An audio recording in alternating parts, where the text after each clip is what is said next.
un tanto atrevido y trato de hacerlo lo mejor posible. Oye, antes de continuar, te quería agradecer por visitar la Casa del No, Ser, gracias. al Instituto Cubano de Ciencias Culturales y la Diáspora y a este programa de ECATV que trata por lo menos de promover a los artistas, escritores de acá de Playa Andina. Pues yo honrado, coño, mamá.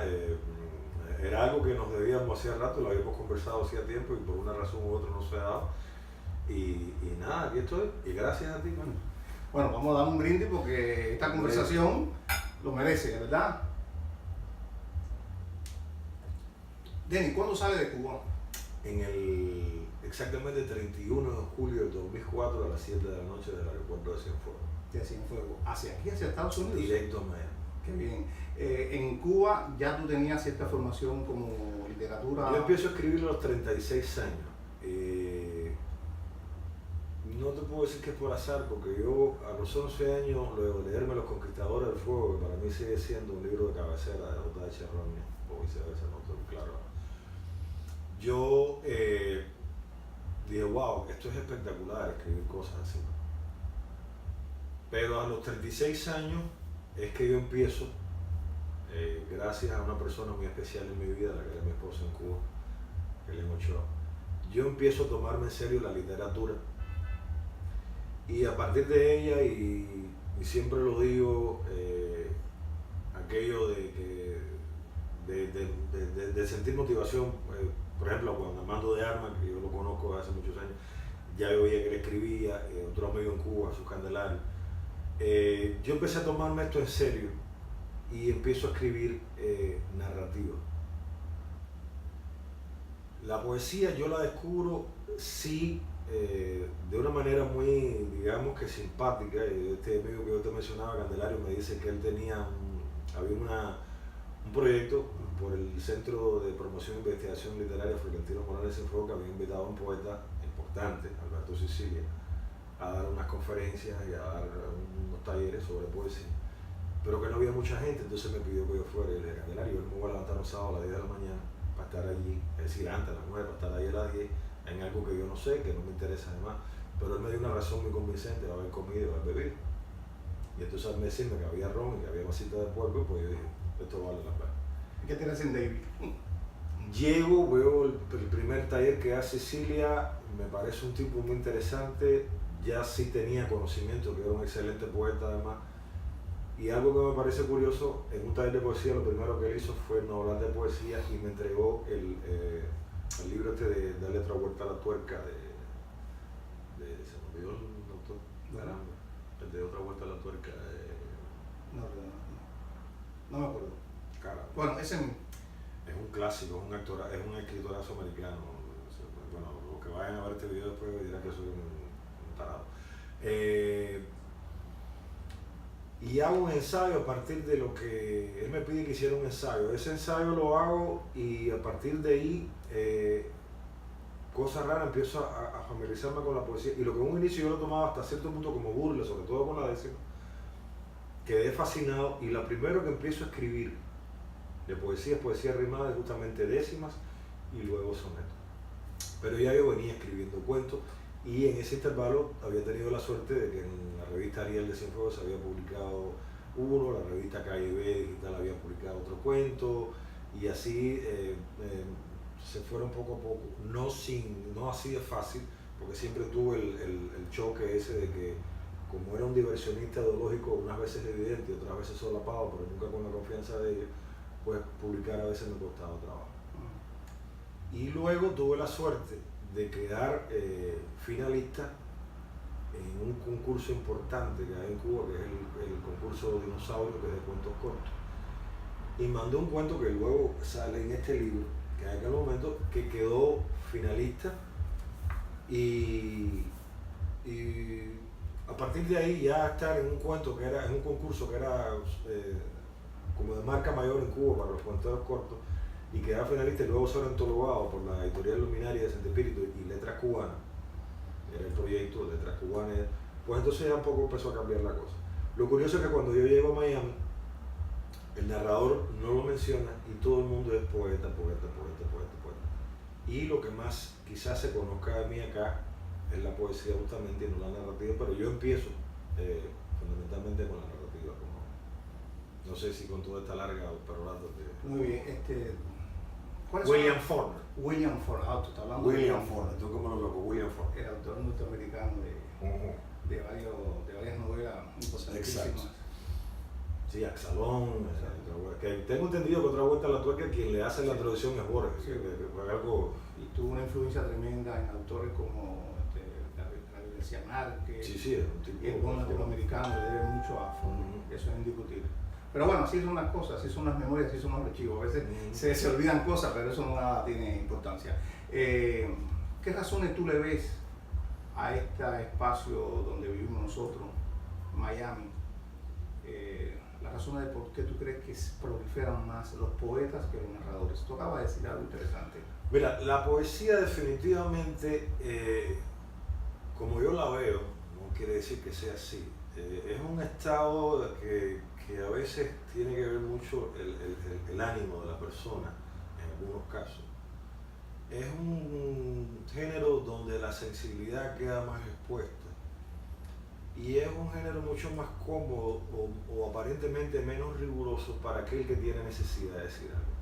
Claro, lamentablemente hoy día de tanto amor a la poesía hay mucha gente que la está matando y cualquiera se cree que tiene derecho de nombrarse poeta. Tú tienes todo el derecho de hacer versos y escribir poesía, y hacer poeta es otra cosa. Yo mismo no me creo poeta.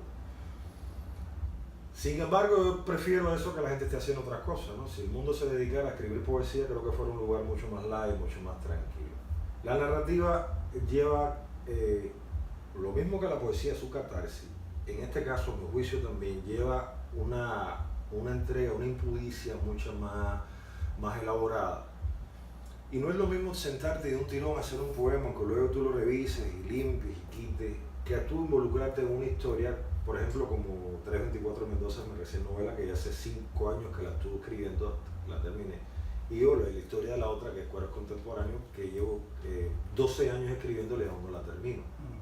Y no estoy conforme con lo que está pasando. Y me pasa justamente eso, porque no es lo que a uno le sucede con el poema, que uno hace, escribe, limpia, suelta, después revisa y elabora, porque te voy a decir algo que me dijo Manuel Sosa a mí una vez: ninguna historia o ningún poema, por muy bueno que sea, merece ser mal escrito o mal contado. Y después ya tú vienes la elaboración, que es el oficio del poeta. Pero en la novela o en la narrativa, a no ser cuentos cortos, que también tiene su rigor, por ejemplo, me viene ahora a la mente Néstor G. con sus cuentos cortos, también tiene su rigor. Te puedo poner un ejemplo: Armando Dalma con sus novelas, su narrativa es de una fuerza increíble porque sale de él. A veces tú no sabes si Amadís y Armando se han separado. Otros escritores aquí como José Abreu, su trilogía de novelas también, que hay La Casa Azul, por ejemplo, es la historia de la madre. Es decir, la narrativa tiene mucho más apego a quien le escribe, desde mi modesta opinión. Y la poesía igual lo tiene, pero como que se libera más y es más, no es que sea light, es más del momento, es más del estado de ánimo, la gente cuando se siente triste, o el tipo que la mujer se enteró que no lo quiere, o escribe, qué sé yo, es diferente a mi modo de ver. Sin embargo, son dos maneras de crear que no por eso están desligadas una de la otra, porque la poesía yo creo que cuenta historias también. Claro. Tú has transitado los 3 géneros, si se puede decir así, o sea, poesía, narrativa corta, que son cuentos, sí, y bueno, ya narrativa, novela. ¿Con cuál te sientes mejor? Aunque yo creo que ya tú has adelantado algo. Chico, yo disfruto mucho escribir narrativa. Sin embargo, la poesía es algo que disfruto igual, pero depende de ese estado de ánimo, esa necesidad. Y hay cosas que tú no puedes contar historias y creo que merecen un lenguaje un poco más hermético, más figurado, que es lo que se presta a la poesía. Yo en un momento me sentía mejor haciendo narrativa que poesía. Después tuve una época que me sentía mejor haciendo poesía que narrativa. Hoy en día lo que he descubierto que me siento bien en cualquiera de las 3, ya sea una narrativa de más envergadura como la novela, ya sea la poesía, ya sea el cuento corto. Me siento bien porque lo que me gusta es escribir, lo que yo disfruto es escribir. Y eso es lo que es. Como dice Roland Blatt. ¿Podemos dar un traguito? Sí, como no, eso está incluido dentro del programa. ¿Cómo tú ves el panorama de la literatura en Miami? Chico, la literatura en Miami Sin cortapisas. Pues. No, yo no soy de cortapisas. En la literatura en Miami hay de todo. Hay buenos escritores, muy buenos escritores. Recién antes de comenzar yo te mencionaba, por ejemplo, la poesía para mí, un señor con quien yo me quito el sombrero es Manuel Sosa. Tengo el privilegio de ser su amigo, pero además como poeta lo respeto muchísimo. Hemos publicado 2 libros en estos. En la narrativa, no porque sea un buen amigo, considero Armando de darme una voz de vanguardia. José Abreu, vuelvo a citarlo. Está el caso de Humberto Pacheco, un excelente narrador también. Es decir, hay nombres, voces que tú dices que están ahí, que tú tienes que contar con ellos, que son de referencia. Y hay otra gente que empieza que tiene cosas interesantes y otras que no tienen nada, pero es decir, hay mucho ego, hay mucha gente que se dice que es y no es, hay otros que son y no se mencionan, hay otros que escriben para sí. Yo creo que en este momento la literatura en Miami puede ser la misma que hubo hace 10 años atrás o 20, lo que ahora los soportes de comunicación, las redes sociales, todo eso ayuda. Y hoy en día tú puedes abrir tu propio blog, tú puedes tener tu propio canal de YouTube, y haces todo. Entonces el público ya es el que elige lo que quiere con más calidad, con menos calidad. Pero sí, creo que el arte en general en Miami, disculpa, ya sea teatro, ya sea las artes plásticas, ya sea la literatura en sí, está gozando de buenos momentos y buenos espacios también, se abren espacios constantemente, y incluso espacios que fusionan lo mismo la arte plástica con la literatura, que con la poesía, que con la borrachera, que también es algo muy bueno. Y entonces, creo que sí, que goza de buenos momentos. Lo que sí hay muchos advenedicios, hay gente que está metida en esta fiesta y entraron por la puerta de atrás, nadie los invitó. Pero bueno, que estén ahí, que se gane su espacio haciendo las cosas mejor. Yo creo que cada cual tiene ojalá la oportunidad de hacer. Exacto, yo no tengo nada en contra que el tipo que escribe, como tampoco tengo nada en contra que el tipo que se crea que es mejor que yo, mejor que aquel, eso es un problema. De hecho, yo quisiera tener ese tipo de seguridad, yo ya no la tengo cuando escribo. Yo cuando escribo y termino algo siempre tengo muchas dudas sobre eso. ¿Tú consideras que hay una buena crítica de la literatura? Yo considero que la crítica dentro de todo este menjunje es la que más altibajos tiene. Casualmente ayer Luis de la Paz, en una entrevista que le hicieron en una tertulia con Waldo González López, él hablaba sobre la crítica. Yo creo que la crítica, como decía Luis, hay un desnivel muy grande, porque hay buenos críticos, pero a la vez hay críticos de letra mayúscula en Facebook, que tú dices, por favor, quiten la cuenta de internet a esta gente. Y hay también críticos que no tienen en cuenta a la hora de un proyecto todo lo que pasa una persona para hacer un proyecto. Tú mismo con el tuyo, o los teatristas con los de ellos, los alquileres, las escenografías, los vestuarios. Entonces venir un tipo que ve la cosa muy fría y emitir un criterio, también yo creo que eso lo va a ver. Y creo que la crítica, hay cosas muy serias, pero hay cosas muy banales, y como la literatura en general, hay de todo, y lamentablemente también hay gente que entraron por la puerta de atrás a la fiesta y no tienen que estar ahí, y entonces son los que se dedican a escribir en mayúsculas en Facebook, a emitir un criterio, y además, si tú no lo apruebas, pues te excomulgan. Bueno, yo creo que tú todavía mantienes uno de los blogs más interesantes que se publicó. Tú eres bueno hablando, tú eres bueno hablando. No, es cierto. Fernandina de Jagua es un blog que se ha mantenido en un momento en que casi ya todos los blogs han desaparecido, y tú lo has mantenido, sigue promoviendo, sigue publicando, y yo creo que tiene todavía vitabilidad.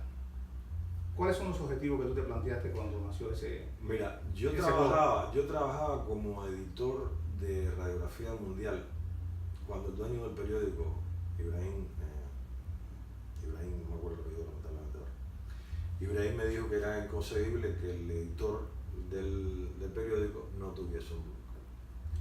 Abrió una primera generación, por llamarlo de algún modo, de Fernandina, que no cuajó y cerré. Además, el blog lleva una disciplina que no es fácil. Entonces, cuando yo estaba casado con una mujer que quería que yo estuviese más apegado a ella que a la computadora, lo cual era entendible, ¿no? Claro. Y era una mujer hermosa, por lo que yo decidí que era mejor dejar el blog a un lado. Pero el bichito de la literatura siempre. Y entonces llegué a un consenso con ella donde yo me dedicaba a ella, pero me dedicaba a la... Abro una segunda generación de Fernandina de Jagua y me la hackean. No sé de dónde, definitivamente yo sospecho, todos sabemos quién son los hijos de la Gran Bretaña que se dedican a esas cosas y de dónde vienen, pero aquello, lejos de molestarme, me tocó de una manera que incluso recuerdo cuando eso me pasa, yo hablé con Isabel Rosales, la esposa de mamá, y le dije, oye, me está pasando esto, porque ellos tenían ya cierto, tenían ya experiencia en cuanto a blog. Y me dijeron, haz esto, lo otro, y las recomendaciones que me dieron no surtieron efecto, y cogí, cerré ese blog y abrí un tercero. Este tercero ya fui más cuidadoso en cuanto a las mismas herramientas que te ofrece Google para que no te vayan y a los vínculos que hace. Y entonces este tiene ya como 8, 9 años quizás, con más de medio millón de visitantes. Pero la disciplina que yo tuve en un inicio, yo la fui dejando, pero esta vez dije, en vez de cerrar, va a quedar ahí como una suerte de ventana, una suerte de balcón, el que yo voy mostrando cosas que me interesan. Y en eso se ha mantenido por lo general las entrevistas. Recién le hice una a Zoe, después le hice una para Noruega, le hice otra a Mir Valle, una tuya que te dice que recuperé, que la había perdido, gracias a Baltasar Martín la recuperé. Y entonces se ha quedado como plato fuerte las entrevistas y algún ataque mío de poético, entonces pongo mis poemas. Ahora estoy trabajando un cuaderno inédito que está estructurado en sonetos, romances, décimas y verso libre, que yo le puse escritura mecánica automática, una clara referencia a lo que es el surrealismo, Breton, Apollinaire. Y ahí estoy poniendo algunas cosas. Y reitero, lo que me resulta interesante, lo que me motiva, pues entonces yo voy, pero ya no es con la disciplina del inicio, pero sí va a estar ahí, yo no pienso. Bueno, yo creo que es uno de los que se ha mantenido y... No, está Gaspar el Lugareño, sí, que bueno, para mí es la bandera y es el blog que más visitantes tiene, pero además es más disciplinado y el que cubre un espectro increíble. Pero ya yo creo que... Joaquín Estrada Montalbán va todo, un tipo que merece reconocerse. Ya yo creo que eso ya es una página web. O sea, no, él lo mantiene con la estructura de blog, sí, lo mantiene con el formato de blog, pero el problema es que Joaquín Estrada Montalbán tiene más de 1 millón de visitantes, quizás 2, es una cosa increíble. Y bueno, en fin, ¿qué importancia tú le das, por ejemplo, a la literatura en soporte digital? ¿Todavía tú tienes cierta añoranza por el papel? Yo tuve al principio mis recelos con la literatura digital, porque amo mucho el libro y el olor a tinta. Pero lo mismo que pasó con Gutenberg, cuando se inventó la imprenta y los escribanos se sintieron que lo estaban desplazando. Esto aquí, más que desplazo, yo creo que lo que hay una integración, y el formato virtual te ayuda de una manera y el formato impreso es otro. Yo pienso que lo que se está desarrollando en estos momentos es una comunión, cada cual está respetando su espacio, porque es, por ejemplo, tú puedes ver una película en YouTube, en internet o en el cine, pero si te gustó la película y tú quieres comprar el DVD, lo guardas y lo tienes. Y el DVD de hecho es un formato que está prácticamente en desuso, tiende a desaparecer. De hecho, los carros, por ejemplo, los nuevos ahora están viniendo sin CD, entonces memory drive. Y entonces, yo lo que pienso que con el libro exactamente y con la literatura digital, existe una comunión que se está estableciendo con respecto a ambos espacios, reitero, porque también se presta, por ejemplo, tú hoy en día puedes leer desde un lugar que tengas acceso a internet, desde el teléfono, un periódico, un blog, una novela, un audiolibro. Sin embargo, cuando estás en la comodidad de tu casa o volando en un avión, porque pones el modo de avión en el teléfono, no hay una buena señal, tú bajas el libro. Entonces, yo creo que más que molestar, es algo que nos viene a favorecer porque nos ofrece otra opción y hay una diversidad. Y entonces eso, lo que es lo digital y lo que es lo impreso, pues no hay por qué asustar a uno con el otro. Sino decirle a los dos, están aquí para mí y yo los voy a usar a medida de mis necesidades, según tenga yo, reitero, esa necesidad en ese momento. Eres casi un especialista haciendo... Soy más bien un tipo que se mete en lo que no le importa, pero cuando digo la palabra me da la gana y el que no le gusta... Pero eres casi un maestro, un especialista ¿cómo se llama? Haciendo entrevistas. ¿Qué te ha llamado ¿Qué es lo que te provocó Chico, ese género? Por llamarlo de algún modo. La entrevista siempre... A mí me encantan. Pues. Mira, yo te voy a empezar con un ejemplo. Yo una vez vi una entrevista que se le hizo a Mario, a Lincoln. Por favor, échate en Gracias, claro que sí. Y si se acaba esta misma otra. Sí. Yo una vez vi una entrevista que se le hizo, voy a hablar sin contrapisa. Sí, claro. Fue una entrevista que se le hizo a Lincoln Díaz Olar. Y para mí ese señor, al que respeto, dicho sea de paso, y admiro porque ningún imbécil llega a ser congresista de los Estados Unidos. Así que es un hombre inteligente definitivamente. Yo vi que le hicieron preguntas tan tontas que yo dije, caballero, este hombre no lo puedo preguntar del primo, la relación, que esto, ir más a buscar. Entonces, yo siempre mi postura con los entrevistados ha sido preguntarle lo que he oído por allá, que la gente comenta, comentarios que veo aquí o allá, y la gente que asegura, y hay gente que asegura de que fulano fue de la seguridad del Estado, y otros que si fue amante de Fidel Castro o aquella. Entonces, yo les hago esas preguntas con respeto, y además se los digo antes, te voy a hacer preguntas, y entonces mis preguntas van siempre quizás con el soporte de lo que se puede preguntar a otra persona sobre esa gente. Y no necesariamente tienen que ser personas de trascendencia a nivel cultural o social, sino gente que me resulta muy interesante. Yo tengo entrevistas ahí que... Aquí hay un tipo que yo lo tengo en la gloria que falleció, José Antonio. Antonio se llamaba. Caramba. El tipo que tenía el blog Cuba Español, ¿te acuerdas de él? Ah, sí, como no lo conocí, él con un chivito. Yo no me Él acuerdo. falleció lamentablemente de luego de una enfermedad complicada y ese hombre lo amenazaron de muerte porque ese hombre preconizaba la anexión de Cuba a España, de Cuba como territorio ultramar, y tenía tesis muy interesantes. Y yo veía que el tipo con su locura, su pasión, y un día le hice una entrevista y prácticamente nadie lo conocía, pero el hombre lamentablemente falleció. Pero decía cosas muy interesantes. ¿Cómo no? Yo llegué a leer. Yo le hice las preguntas que la gente le decía, ¿tú no crees que tú estás loco? Como le he hecho esas preguntas a otra gente. Recién le hice una entrevista a Zoe Valdés donde yo fui honesto con esas preguntas. Y agradezco mucho la honestidad de ella. Yo siento en esa entrevista de que la leí, la honestidad de ella. Y yo se la paso a agradecerle Creo que una gran entrevista. Agradecerle a ella, y lo digo aquí, porque quede constancia, agradecerle a ella el apoyo que me dio con mi novela. De hecho, la nota de contraportada la hizo ella. La novela tiene prólogo, además de Mando de Ama, y la nota de contraportada, escribí una reseña que es un fragmento que yo uso de la nota de contraportada de la novela. Pero yo lo que hago es eso, preguntar, como mismo te hice las preguntas a ti cuando te hice la entrevista, como mismo le engañé a los demás que le he hecho preguntas a Mando de Armas, cuando hubo alguien que dijo que Martí era un pacifista como Gandhi, y Armando dijo, pero ¿cómo te voy a decir un pacifista Martí, un tipo que murió encima de un caballo con un tiro en la cabeza? Y preparó una guerra necesaria. Y apelando a una guerra necesaria. Exacto. Entonces la gente está muy confundida a veces, ¿no? Y otras que te quieren confundir. Y entonces yo lo que trato es eso. Yo recién, ahora la última entrevista que está ahí en punta del blog es a Manuel de la Vega. Yo descubrí a ese muchacho con unos desnudos espectaculares, unos modelos espectaculares, y uno, aunque alguna gente no esté de acuerdo, es un heterosexual confeso, militante, fanático diría. Y entonces, enfermo los huesos además. Entonces, yo vi vi esta foto, pero descubro que el tipo es un excelente fotógrafo y no se reduce a eso. El tipo tiene una fotografía, y además no es ningún improvisado. El tipo es graduado de cine en la Lomonosov, graduado de fotografía de escuelas en Estados Unidos. Y le hice la entrevista y yo le hice esa entrevista, las preguntas a partir de esa premisa. ¿Qué se puede preguntar de comentarios que veo acá, allá? Y de lo que me pregunto yo mismo. Y a la gente le gusta.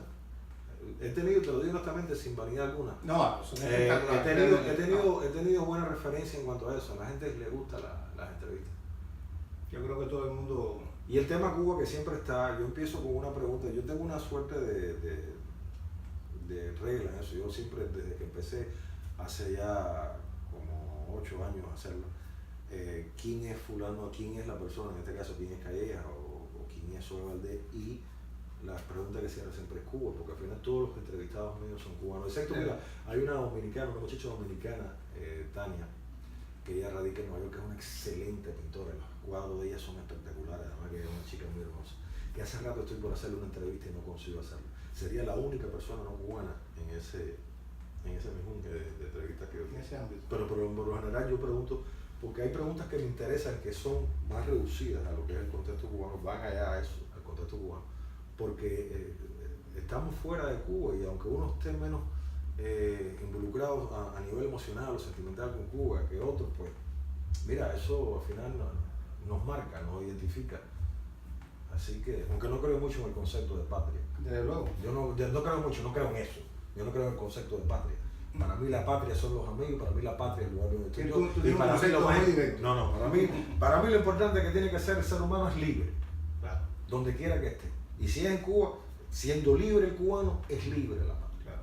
Pero eso que me perdonen y que me comulguen los que se sientan con derecho, pero yo no. Te quería hacer dos preguntas más. Dime.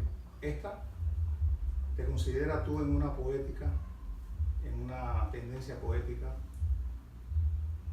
en este momento? No sé, ¿cómo tú ves tu obra? ¿Cómo tú insertarías tu obra, tu narrativa, tu poesía y tus cuentos en un movimiento poético, digamos, de carácter local, provincial, nacional? Yo detesto los movimientos poéticos de liberación, de ambientación, yo detesto todo. El movimiento que me gusta a mí se reduce al cuerpo compartiendo otro movimiento. Yo no incorporar mi obra en algún movimiento sería además una presunción.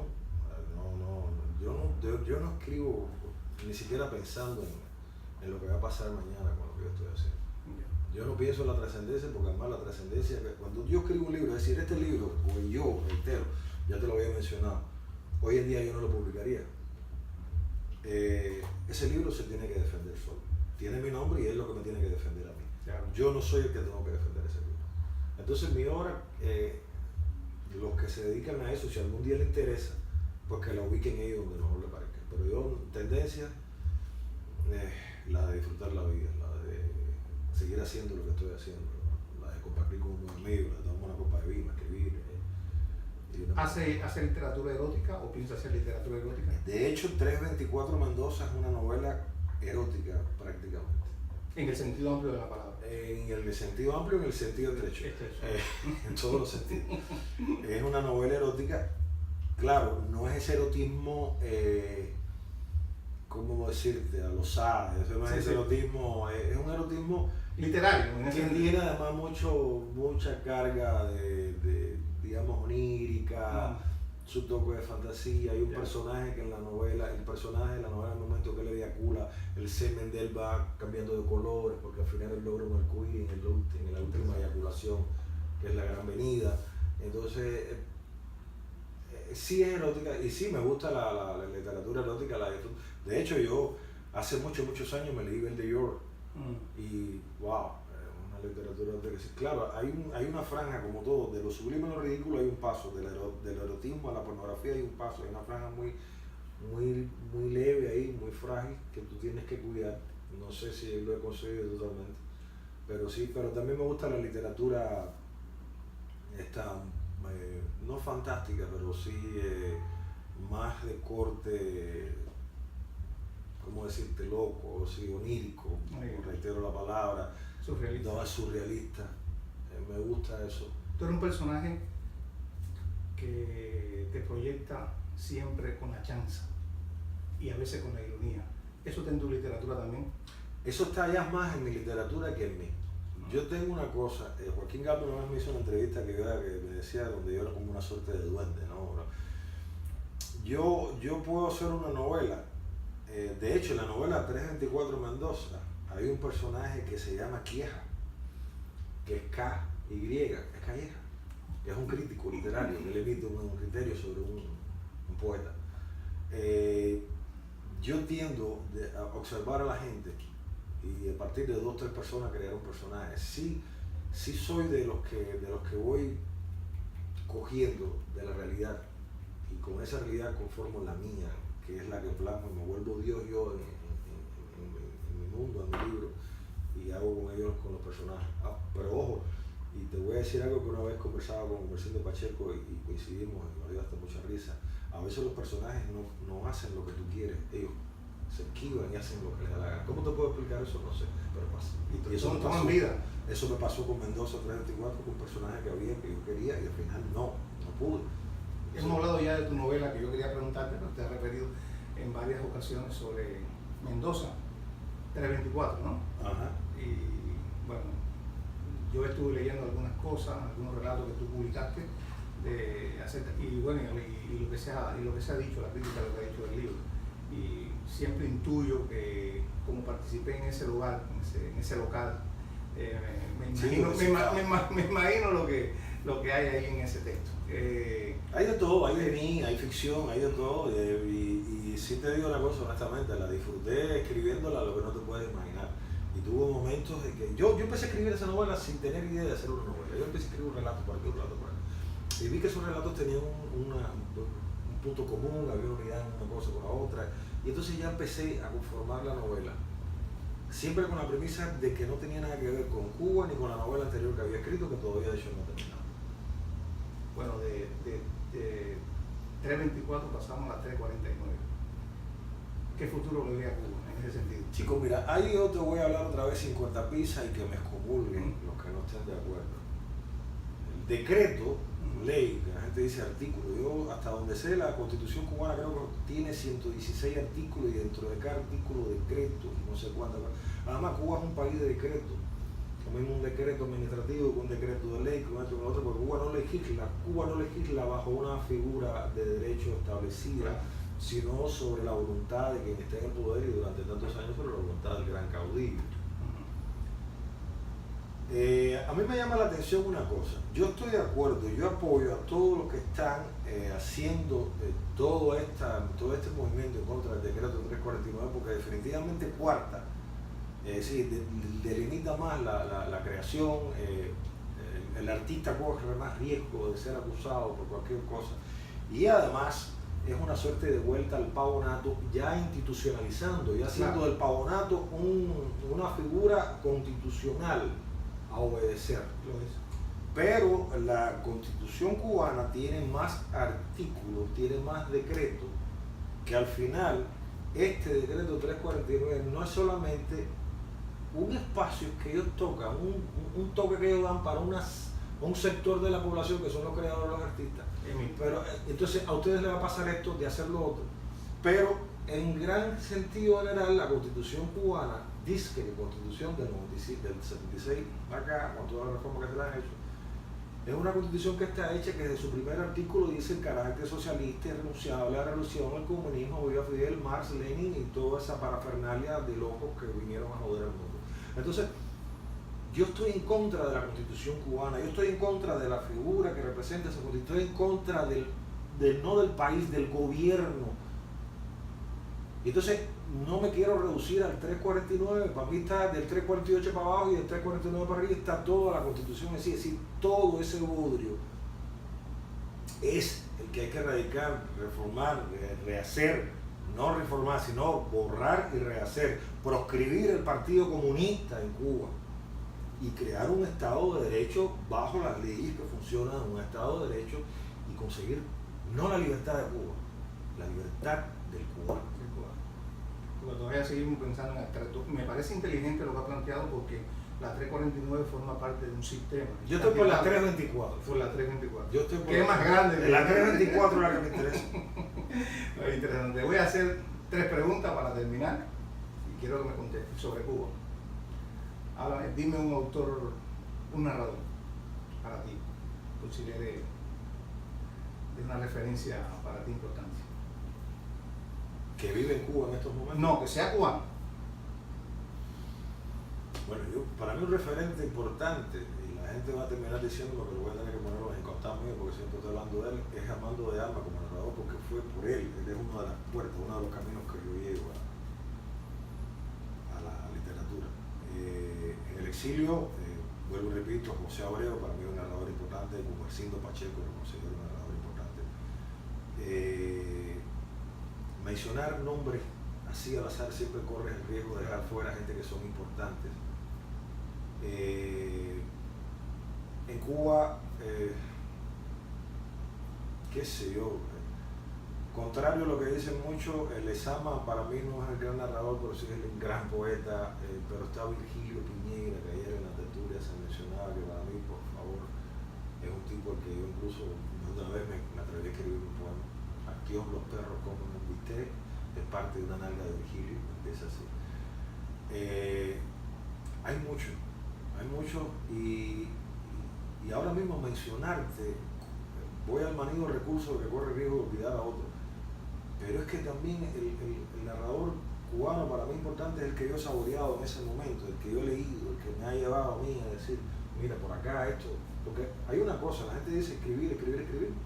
Amén de todos los cursos de redacciones que hay, lo que son importantes, escribir, la manera fundamental de tú llegar a eso es leyendo. Y cuando tú lees, tú asumes, tú vas cogiendo de esa obra y tú tienes ahí una suerte de bebedero, de horario, que tú te vas por ahí. Mira, Daina Chaviano la considero en su género una excelente narradora. Zoe Valdés, no puedo olvidarlo, para mí es una excelente narradora, amén de todo lo que digan, su pro, su contra. Además, una obra constante. He leído cosas de Wendy Guerra que me han gustado, sobre todo en poesía. Me va a odiar ahora. Bueno, te quería preguntar, un poeta. Poeta, Lezama definitivamente, cuando yo lo descubrí fue cubano, te digo así. Virgilio también tiene cosas buenas en su poesía. Hay un tipo local en Cienfuegos que lamentablemente en la literatura cubana no le da el reconocimiento que se merece, que se llama Jesús Candelario Parado, que es un excelente poeta, es un excelente narrador. Y la poesía es otro de los que yo le debo estar quizá ahora mismo sentado acá contigo hablando de literatura. Es decir, la poesía también, Serafina Núñez, las décimas de ella, Dulce María, por supuesto, claro. Sí, claro, Dulce María, Loinás, claro. También, qué sé yo, no te puedo citar una hora y sin embargo me he leído tanto. Martí tiene cosas que... Huesa. A mí Huesa me parece un tipo interesantísimo. Además, un tipo que es capaz de decir, pasarás por tu vida sin saber qué pasaste, coger el verbo pasar y hacer todo. Y tiene, qué sé yo. De hecho, yo tengo dos poemas con excelgo de Huesa que están en este libro que yo te digo. Es decir, otra cosa, la poesía o es buena, o es mala, o no es poesía. Y al menos los detractores de Huesa,